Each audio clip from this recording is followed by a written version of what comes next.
या संपूर्ण प्रकरणाबद्दल आपण काय सांगतो? सदर घडलेला प्रकरण आरोपी मोहम्मद सिद्दीकी सय्यद आणि फिरोदी हे एका कंपनीत काम करत होते. युनियन बँक ऑफ इंडियाची sister company Star Health Daiichi Life Health Insurance company मध्ये होते. आरोपींनी वारंवार फिरोदीकडे प्रातिप्रसंगाची मागणी केली.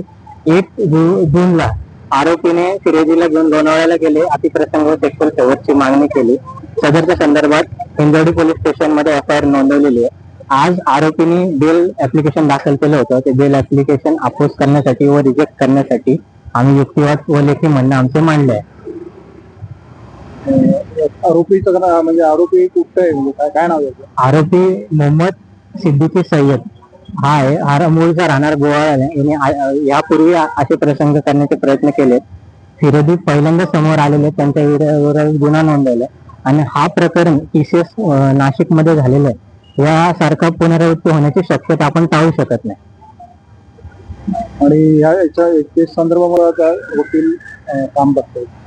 या आमची संपूर्ण लिगल टीम आहे. त्यामध्ये मुख्य मी स्वतः आहे, advocate Atharva Gaikwad, advocate Sitaram Solanki, advocate Tejas Sawant आणि आम्ही बाकी आमची उर्वरित लिगल टीम या विषयामध्ये बघत आहे. आज जो बेल आर्ग्यू झाली त्याला आम्ही अपोज करण्यासाठी आम्ही हजर होतो. आम्ही आमचं रिटर्न सबमिशन पण दिलंय आणि संपूर्ण ट्रायल संपेपर्यंत आम्ही या विषयामध्ये प्रामुख्याने लक्ष देऊ, आमची लिगल टीम लक्ष देऊ. मग ट्रायल संदर्भात बाकी चीफ क्रॉस बाकी पण जे गोष्टी असतील त्यासाठी आम्ही लक्ष देणार आहोत.